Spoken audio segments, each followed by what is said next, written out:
ના relative current અફેર્સની discussion આ વિડીયોમાં આપણે કરવાના છે, તો છેલ્લે સુધી વિડીયો સાથે બની રહેજો. કરંટ અફેર્સ ઇમ્પોર્ટન્ટ ટોપિક છે, દરેક એક્ઝામમાં પ્રશ્ન પૂછવામાં આવે છે. ટોપિક પર આવીએ. 14 એપ્રિલ. ક્વેશ્ચન નંબર 1 છે, હાલમાં સિયાચીન દિવસ ક્યારે ઉજવવામાં આવ્યો? તો મિત્રો દર વર્ષે 13 એપ્રિલના રોજ સિયાચીન દિવસ મનાવવામાં આવે છે. 13 એપ્રિલે ઉજવવામાં આવતો સિયાચીન દિવસ 1984માં ઓપરેશન મેઘદૂતની સફળતાને ચિહ્નિત કરે છે, જ્યારે ભારતીય સેનાએ પાકિસ્તાનના ઓપરેશન અબાબિલ પહેલા વ્યૂહાત્મક રીતે મહત્વપૂર્ણ સિયાચીન ગ્લેશિયર પર નિયંત્રણ સ્થાપિત કર્યું હતું. સેકન્ડ છે, હાલમાં નાણાં મંત્રાલયના ખર્ચ વિભાગના મુખ્ય સલાહકાર તરીકે કોણે કાર્યભાર સંભાળ્યો? તો રાઈટ આન્સર છે એમાં આનંદ કુમાર પાલ. બરાબર, આનંદ કુમાર પાલ રાઈટ આન્સર થશે. મિત્રો વાત કરીએ હવે, તો હાલમાં ચંચલ કુમાર માહિતી અને પ્રસારણ મંત્રાલયના સચિવ બન્યા છે. જનરલ ધીરજ શેઠ દેશના નવા deputy chief of army staff બન્યા. પિયુષ આનંદ રાષ્ટ્રીય આપત્તિ પ્રતિભાવ દળના મહાનિદેશક બન્યા.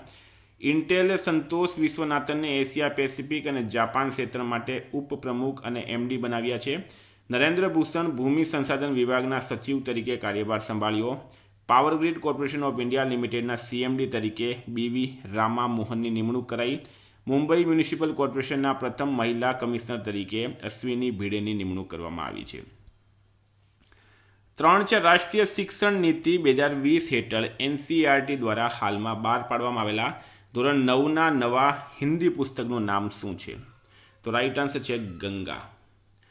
9મા ધોરણના વિદ્યાર્થીઓ માટેનું આ હિન્દી પુસ્તક ભારતની પવિત્ર નદી ગંગાના નામ પરથી રાખવામાં આવ્યું. તેનો હેતુ ગંગાની જેમ વહેતો રહેવાનું છે. આ નવું હિન્દી પુસ્તક ખાસ કરીને દેશની સંસ્કૃતિ અને ઓળખના પ્રતીકવાદ માટે ગંગા તરીકે ઓળખાશે. 4 છે, ગુજરાતનું પ્રથમ પોઈઝન ઇન્ફોર્મેશન સેન્ટર ક્યાં શરૂ કરવામાં આવ્યું? Poison information centre. તો રાઈટ આન્સર છે મિત્રો આમાં કરમસદ ખાતે. બરાબર, કરમસદ રાઈટ આન્સર છે. શ્રી કૃષ્ણ હોસ્પિટલ અને પ્રમુખ સ્વામી મેડિકલ કોલેજ કરમસદ આણંદ ખાતે. હેલ્પલાઇન નંબર છે 1800-233-0232. બરાબર, તો પ્રથમ પોઈઝન ઇન્ફોર્મેશન સેન્ટર છે, એટલે કે ઝેર વિશેની માહિતી. મિત્રો એક્ઝામ આવી રહી છે, સીસી, એલઆરડી, પીએસઆઈ અને હવે ફોરેસ્ટ ગાર્ડ. એક જ ઓપ્શન એક્ઝામ ટુડે. લેટેસ્ટ 1 વર્ષનું કરંટ અફેર્સ.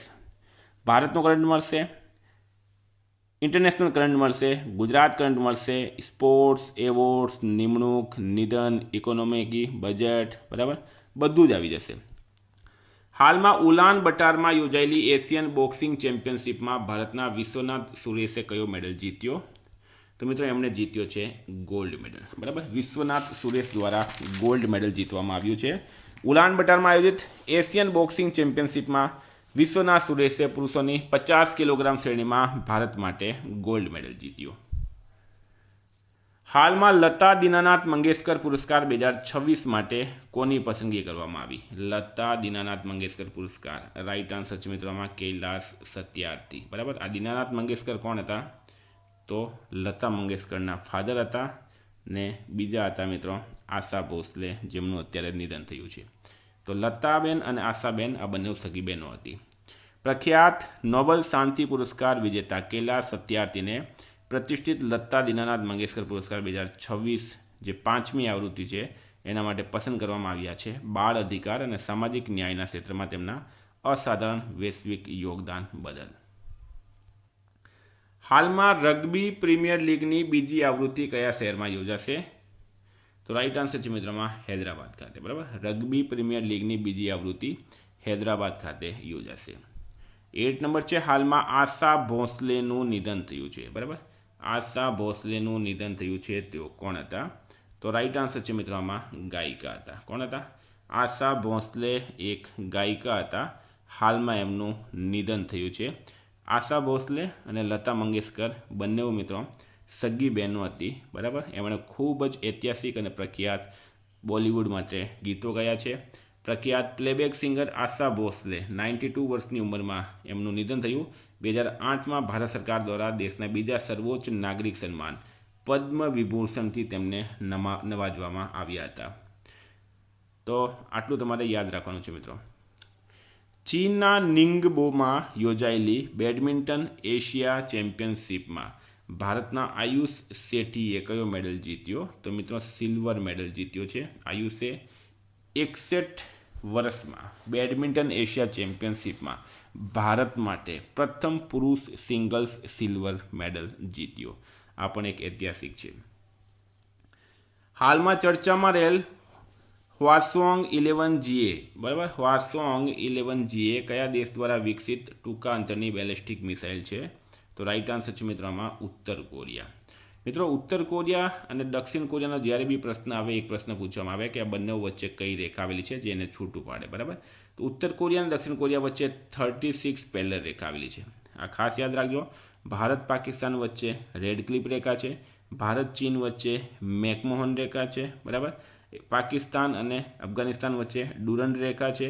તેવી રીતના ઉત્તર કોરિયા અને દક્ષિણ કોરિયા વચ્ચે 36 પેરેલલ રેખા છે. હવે હ્વાસોંગ 11Ga જેને હોસોંગ 11A-KN-23 તરીકે પણ ઓળખવામાં આવે છે, નોર્થ કોરિયા દ્વારા વિકસિત ટૂંકા અંતરની બેલિસ્ટિક મિસાઇલ છે. નોર્થ કોરિયાનું કેપિટલ છે મિત્રો નોર્થ કોરિયાનું પ્યોંગયાંગ. કરન્સી છે નોર્થ કોરિયન વોન અને પ્રેસિડેન્ટ છે કિમ જોંગ ઉન. 11 છે ગગનયાન મિશન માટે ઈસરોએ કયું પરીક્ષણ પૂર્ણ કર્યું? તો રાઈટ આન્સર છે LADT-02. બરાબર, LADT-02. LADT-02 બરાબર, તો સોરી IADT-02. તો IADT નું પૂરું નામ શું છે? Integrated air drop test. બરાબર, ઇન્ટિગ્રેટેડ એર ડ્રોપ ટેસ્ટ. આ ટેસ્ટમાં ગગનયાન ક્રૂ મોડ્યુલને હવામાંથી વિમાન દ્વારા છોડવામાં આવે છે. કેન્દ્રીય ઉર્જા મંત્રી મનોહરલાલ કયા દેશની મુલાકાતે ગયા હતા? 12 નંબર. તો મિત્રો હાલમાં ભૂટાન ગયા છે અને આ ઐતિહાસિક યાત્રા એમની રહી છે. કેન્દ્રીય ઉર્જા મંત્રી છે મનોહરલાલ ખટ્ટર, એના પહેલાં તેઓ હરિયાણાના મુખ્યમંત્રી હતા. બરાબર, કેન્દ્રીય ઉર્જા મંત્રી મનોહરલાલ ખટ્ટર તાજેતરમાં ભૂટાનની મુલાકાતે ગયા. તેઓ 9 થી 12 એપ્રિલ 2026 દરમિયાન 4 દિવસની સત્તાવાર મુલાકાતે ગયા હતા, જ્યાં ભારત ભૂટાન વચ્ચે ઉર્જા સહકાર અને હાઇડ્રો પાવર પ્રોજેક્ટ્સ અંગે ચર્ચા થઈ હતી. 13 છે કયા દેશે વિશ્વનું પ્રથમ 10 ગીગાબીટ ઇન્ટરનેટ નેટવર્ક શરૂ કર્યું છે? રાઈટ આન્સર છે મિત્રો UAE દેશે. કયા દેશે? UAE વિશ્વનું પ્રથમ commercial upper 6GHz network launch કરીને ઇન્ટરનેટ ટેકનોલોજીમાં એક મોટું પગલું ભર્યું. આ જાહેરાત શામેના કાઉન્સિલ લીડર્સ સમિટ 2026 દરમિયાન કરવામાં આવી હતી, જેમાં telecommunications and digital government regulatory ઓથોરિટીના નેતૃત્વમાં રોલઆઉટ કરવામાં આવ્યું હતું. 14 છે હાલમાં કયા દેશમાં 9મી હિન્દ મહાસાગર પરિષદનું આયોજન કરવામાં આવ્યું છે? તો મોરિશસ રાઈટ આન્સર છે. આ પરિષદનું આયોજન ઇન્ડિયા ફાઉન્ડેશન દ્વારા કરવામાં આવે છે, જેમાં હિન્દ મહાસાગર વિસ્તારના દેશોના મંત્રીઓ, નીતિ નિર્માતાઓ અને નિષ્ણાતો ભાગ લે છે.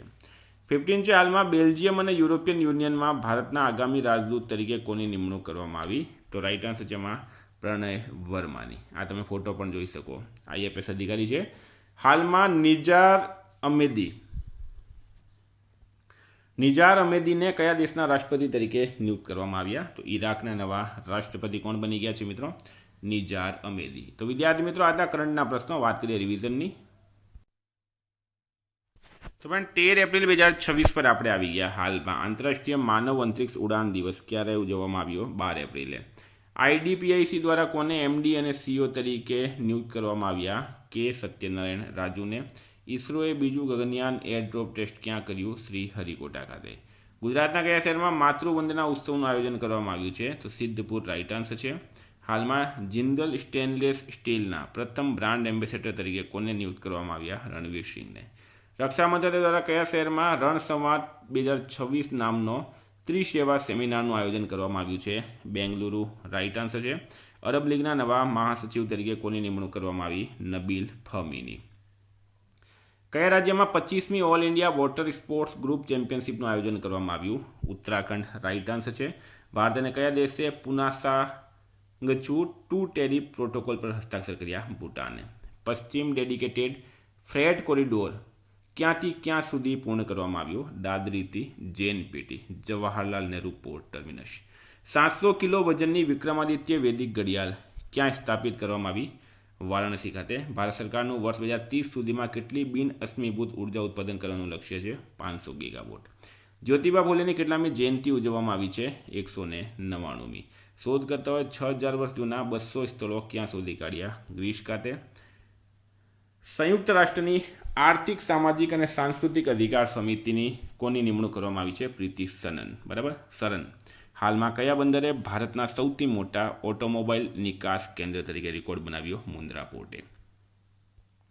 મિત્રો ગઈકાલે પ્રશ્ન પૂછાયો, કયા રાજ્યની પોલીસે નાદિત એઆઈ નામનું એઆઈ ટૂલ લોન્ચ કર્યું? ગુજરાત રાઈટ આન્સર હતું. આજનો પ્રશ્ન છે, હાલમાં અનંત અંબાણીએ વંતારા યુનિવર્સિટી ક્યાં શરૂ કરી? જવાબ કમેન્ટ બોક્સમાં જણાવવાનો. વિદ્યાર્થી